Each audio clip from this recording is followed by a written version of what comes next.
Hello again, my game changers. So, I gotta tell you, as this community grows and I hear more from people that have listened to this channel or this particular content, thank you.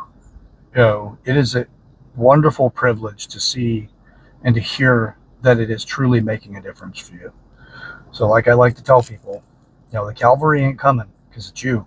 And if you're not doing something, oh, it isn't going anywhere. It's not going to go out and help anybody or anything. First, you got to work on you. So, yeah, man, I gotta tell you, it is such a interesting privilege to know that you make a difference in some way, and that what you've gone through in life and how you perceive things truly has value to somebody else. So, thank you guys. Appreciate the feedback, and I'm glad to see that this is helpful. So, today's conversation is, since I am working on, and right now it's one of the higher priority pieces that I'm working on is the dating guide or the dating handbook. Is I'm continuously seeing and hearing from people how challenging relationships are. On social media, it's a fairly large percentage of people on social media are just there talking about their relationships or the lack thereof. It's like there's comedy sketches and stuff like that to also highlight, like one of the more recent ones is a woman comes home, all excited, to be home, ready to relax with her person, takes off her shoes, she looks very attractive, and she's got a nice dress on or something, like she just came home from work, but still, business professional looking. It seems like that seems to be the line to illustrate with this. And she's like, man, I can't wait to see, or honey, we ready for dinner, or let's get started on dinner or whatever to do it together. And it's like, oh, I forgot, I'm single and I live alone. And yeah, there really is there's a big calling right now to help people develop healthier relationships. And this is coming out of all relationships really, but you got to pick something to work on, and then you can graph off of that into other situations. So, yeah, fascinating, really. Because it's like, if you have clarity from the very beginning, you just know how to allocate your resources. How many people go to, they find somebody they're interested in, and then they're like, you know what, I'm interested in this person, but I'm not going to pursue. I am going to pursue them. I'm going to put a lot of effort into this pursuit, and then I'm going to, find out this person doesn't really meet my needs. This person is not who I want to see or be with long term, or I can get them to change. They'll see that the way that I like to live my life is for a far more desirable, and they'll see the light. Whatever it is that we tell ourselves to get into those types of relationships, it's an interesting thing that we do to ourselves. And it's this game of the lottery, really. And then we common sense shame people whenever they don't, date the way that we think that they're supposed to date, which is actually a concept that's inside of inherited dating. Everybody does this. They should know that. We've been doing this entire time. We all should know. Whatever, right? This is constant thing that we keep hearing. So I'm like, okay, well, I'm already not a fan of chastising people over common sense. I've regularly spoke up in the presence of people that are like, it's common sense. And I'm like, well, tell me what's common first. Tell me what's sensible about that. Now, help me understand if there's another, this person was from this place, or perhaps who was it that conditioned that thought into you in life, that got you to the point that you feel this is so basic, so simple that everybody should know it. And then where are all the variations that truly take innocent actions or innocent intentions, and then we put it into, you're either stupid or you're the devil. We put it into the categories that diminish your intelligence because you lack something that's on a social level, common sense, right? So I'm like, okay, well, people are doing that in the dating world. Well, why are they doing that to the partner, the person that they're willing to have intimate moments with, they'll bond with, they'll work on, and they'll practice this thing, because dating is practicing marriage, right? There's levels to it. It's like in the early stages of dating is typically non-committal type thing. It's just a low level commitment. This person I'm seeing, language like that shows up. Um, there's 4 different areas that I talk about in the dating uh, education, and the work that I'm putting together is there's 4 areas, and that's friends with benefits, casual, long term, and power couple. And pretty much everybody that I've talked to say they want a power couple relationship that have talked to me about relationships. Um, it's just interesting to me what effort people are putting in to have that, and the majority are doing it based off of some sort of luck system, or hopefully fortune will favor me and I'll find that person, I'll meet that person, versus developing themselves to become that. But that's not enough, right? Be the person that you want to date, or be the person you would respectfully date. A little bit of a difference there. Most people need that respectful part now put into it, versus before that was just kind of a given, because if you're going to date them, why not respect them? That's not that's not necessarily a truth either. There's all kinds of different relationships. So, okay, what could create more clarity so that we have less frustration and we don't over invest resources into something the other person's not going to appreciate because it's not the views they have? Like, okay, well, this comes with what type of relationship do you want? Is it monogamous? Is it open? Is it polyamorous? The myriad of different structures that relationships are built into now that cause, they have the whole ethical lining, which is just, you talked about it, you came up with an agreement.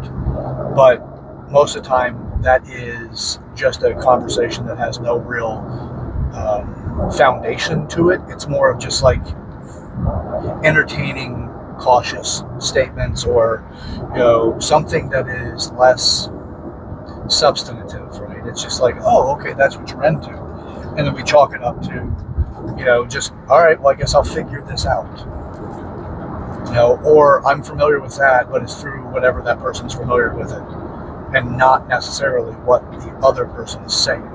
Because in communication, you can use the same words, you can even use the same inflections, but not have the same, not really be speaking about the same conversation. Even though you're using the same words, contextually things seem to synchronize, but yet because of the definitions to the words that you're using and the direction in which that description is being used, it can be a miscommunication. Something as simple as, I meant that satirically or comically, and you took it literally. There's a disconnect, and you may not have actually put enough inflection into it to make it very obvious that it was satirical or comical. So like that when it comes to communicating. But now let's look at definitions, and we can still use the same issues when we have those definitions. We don't have the real substance of what the person means, and what that does is it creates space that we can use the common sense part against people, or like, everybody knows this when it comes to dating. Well, that doesn't mean that's what the person's rules are that they abide by. There are people that don't lie, but are perceived to be lying because they did tell you the truth. You just didn't comprehend what they were saying in such a way. You were either distracted when they said it, you're in your head thinking about something, or they were using encrypted language because they don't feel completely safe to tell you the complete truth. They gave you a half-truth or part of the information, not all of it, which is very common, especially early on. There's a lot of different things that come down to the confusion that happens when it comes to what type of relationship, what structure are you going to run off of. So understand that of your partner. Now, I have the type that I advocate for, which is my preferences. But that does not mean other people have to fit that. I'm not here to get people to date the way that I do. I'm not here to get people to see relationships exactly the way that I do based off the rules that I function by. It's more of insight so that you create the thing that works best for you. So with this particular work, you come up with exactly what type of structure works for you. Are you exclusive and monogamous? Do you have a waiting period prior to sex? What's the frequency that you expect sex at? Like the things that have to do with physical intimacy, the things that have to do with time together, and does the relationship even get to that? Friends with benefits could be, look, you're not a one-night stand with this one. You just see this person occasionally. You're friends. You have a mutual benefit that something is agreed upon. Almost always, friends with benefits it's predominantly it's originated from just somebody that you have sex with. But you can have other aspects of spending time with somebody without the seriousness of going any further. We just enjoy time together. It's better than sitting at the house, and we have fun. Now that typically it can evolve into casual or going into a long term if you match up better, and then you just kind of go through whatever life has got coming at the two of you. Those things happen. So as you go through the breakdown on it, you'll understand the structure of which type of relationship you do, like what's best for you and suited for you, and if it's new to you, how do you start it? Or if it is something that you have had little success in, how this particular approach can benefit you and overcome those challenges in the past so you can have more success in these types of structure, relationships and structure. So casual, you do see the person, but you may or may not be open to seeing other people, but you're still not in anything overly serious, but you do have something that's you typically will regularly have something going on the schedule weekly or every other week, depending on how busy you guys are, but there's going to be some degree of frequency that works with that. Friends with benefits may not have that, they may have it, but casual, more likely you'll have more of a structure to that type of relationship. There's more depth to it, but just to give you an idea about it. Long term, well, hell, you can want long term, but not want to accomplish a whole lot in life. Like, this is the person that is at home, stay at home. I don't need her to work. I do all the work. I make all the money. She just gets to live however, and I want to give her the good life. Well, she may not be geared for children, anything like that. And the agreement is that, so therefore it's in balance. But there's really not much more, right? They're not like growing a business together. They're not, the hobbies aren't really extremists or enthusiasts together with it. It's just kind of like, long term is you both work well enough for each other. You're happy with where it is, and you're not really looking for much more in the way of excitement, things like that. Although long term can have excitement involved in it, vacations, whatever the hobbies may be. Power couple will resolve around developing each other. Very, you understand what you want to accomplish in life. You go through the skill assessments so you find out what types of skills that you have that'll benefit you in specific areas when it comes to your goals, what your partner has, and then what you need to develop together as well as independently to accomplish that thing. Power couples will also say this particular trait is not only limiting me in business, but it's affecting me in other ways, and they can discuss how to work on those areas to develop each other. They trust each other deeply. There's a great degree of loyalty when it comes to power couples because they're consistently demonstrating they have it within them that it is worth the investment. It is the same as owning a farm. When it comes to wanting a successful farm, well, you have to do things on a schedule. You have to understand what the hell it is that you're doing so that you can come up with a better outcome, but you both will have the idea of what the outcome will look like prior to even getting started. You'll have some idea. You're going to say, you know what, I want to accomplish something. For me personally, I'm more of a power couple guy because I'm ambitious. I'm doing what I'm doing to develop this education. There's a lot of people that are coming on board over time because that's what's going to be required for this, plus also what interest I've already had in it. So there's a lot of that going on. So, but I also, the person or people in my life have to have that depth of awareness. I'm up to something and I want to be up to something with those people. I want them to contribute on top of the fact that I'm contributing to whatever they're doing. So even, by the way, power couples are not a guarantee they'll be long-term, but they typically are because there's such a mutual benefit between the two of them.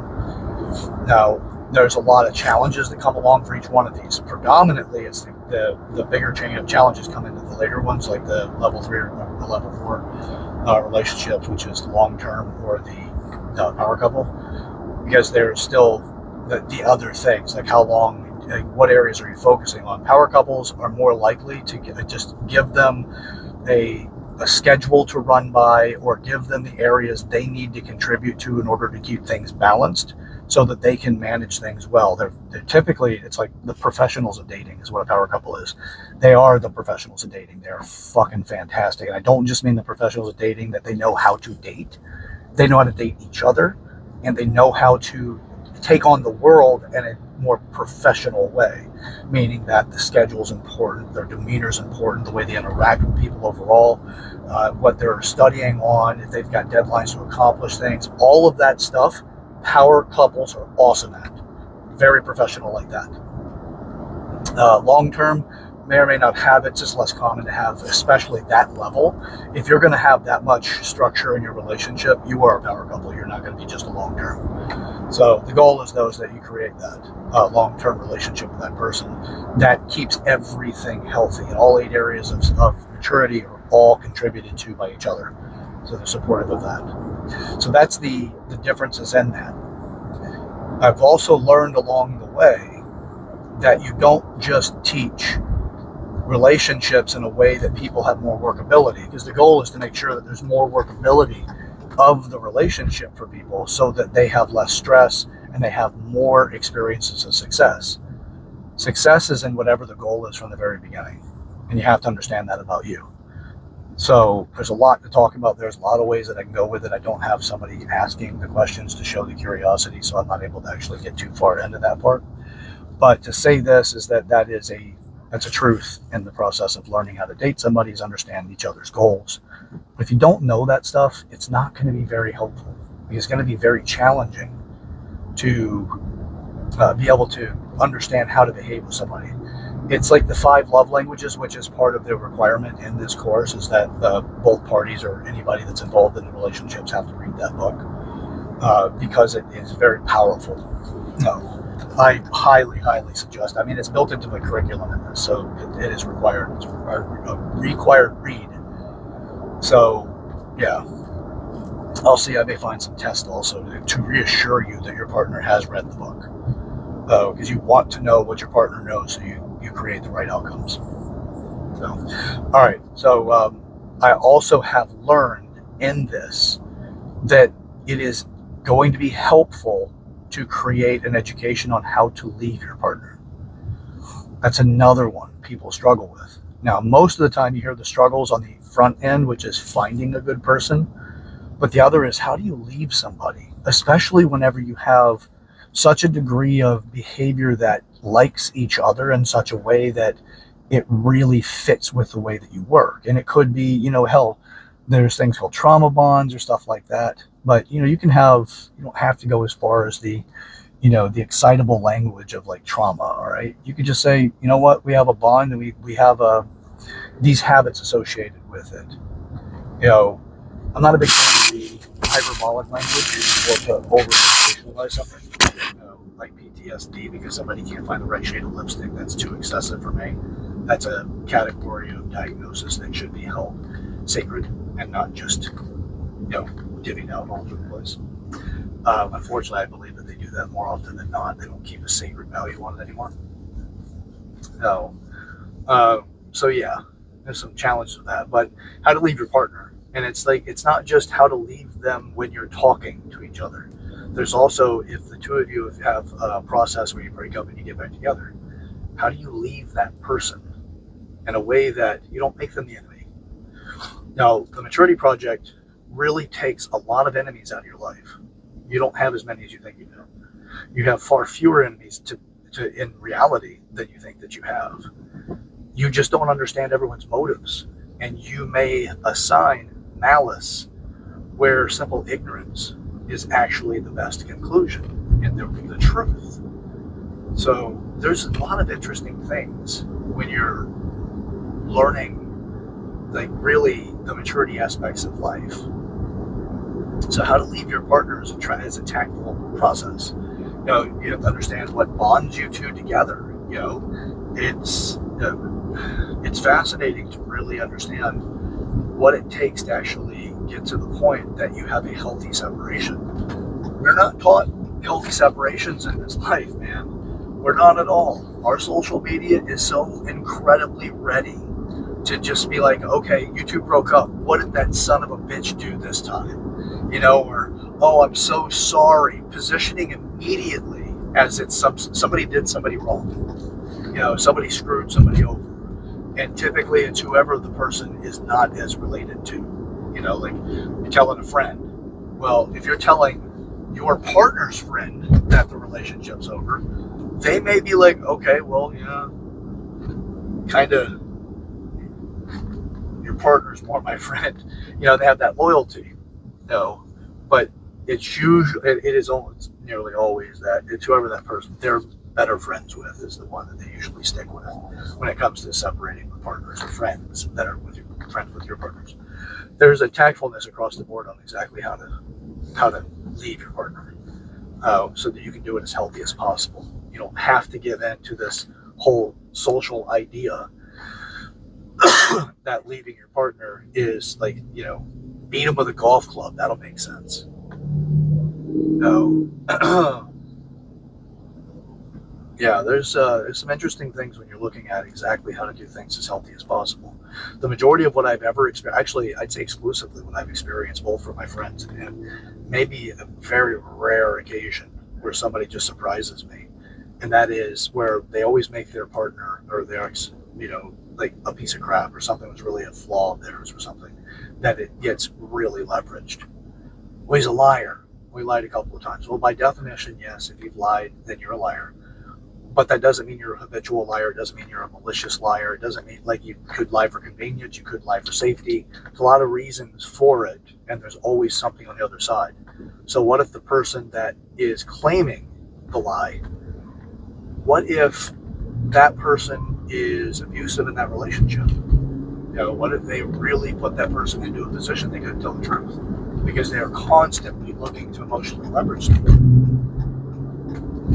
There's a lot of reasons why people do things, but it does come down to, why did that other person break up with them? Well, there's a lot of reasons for that too. Now, that's why I find that it's so incredibly valuable to create a how to leave your partner education. So if you're going to teach how to make great relationships, well, we also need to kind of understand how to leave somebody. Now, when I say that you're creating when it comes to this, it's like, exactly what do you do? Well, if you want to leave your partner, first off, let's see if there's a way of salvaging the relationship. Is there something there? Is it that you two just have a narrative that you two don't understand each other's narratives? And therefore, because of that, you are more prone to, fighting,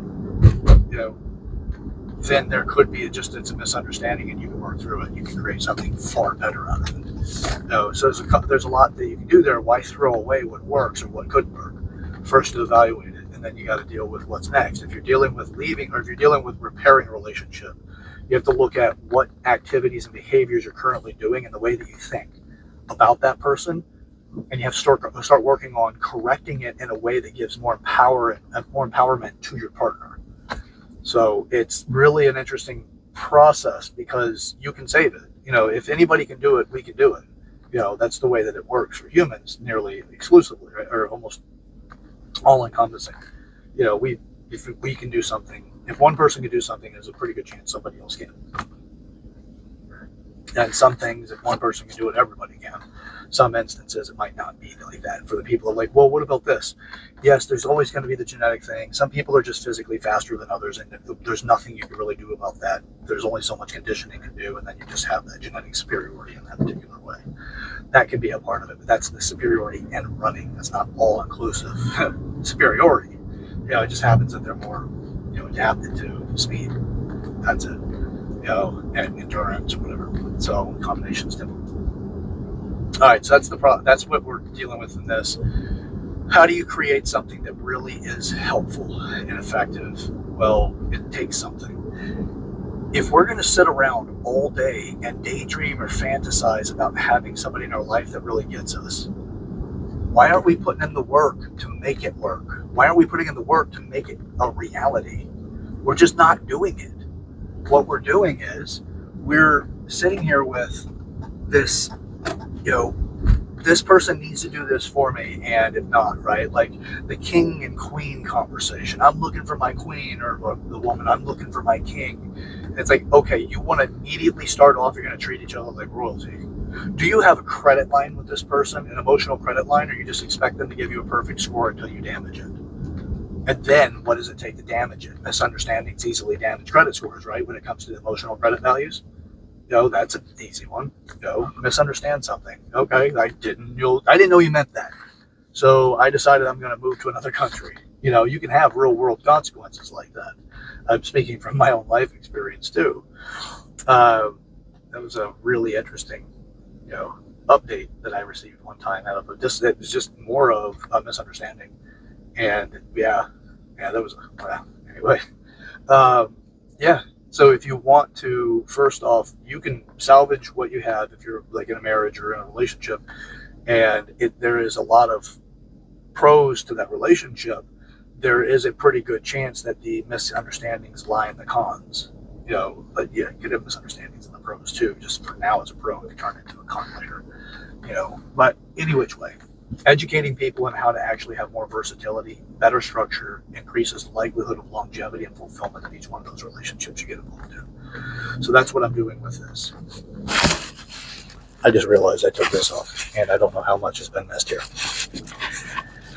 So, anyway, yeah, hopefully got a lot of that. Goodness gracious. All right, guys and gals. Well, this is the Maturity Project. I am your host, Chad Everett Brochures.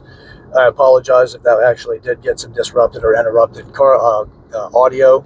By all means, please put a comment in the comment section. Let me hear from some people here. It's a community, right? That's part of our maturity anyway. So let's get some comments in the comment section. Subscribe to the channel if you haven't already.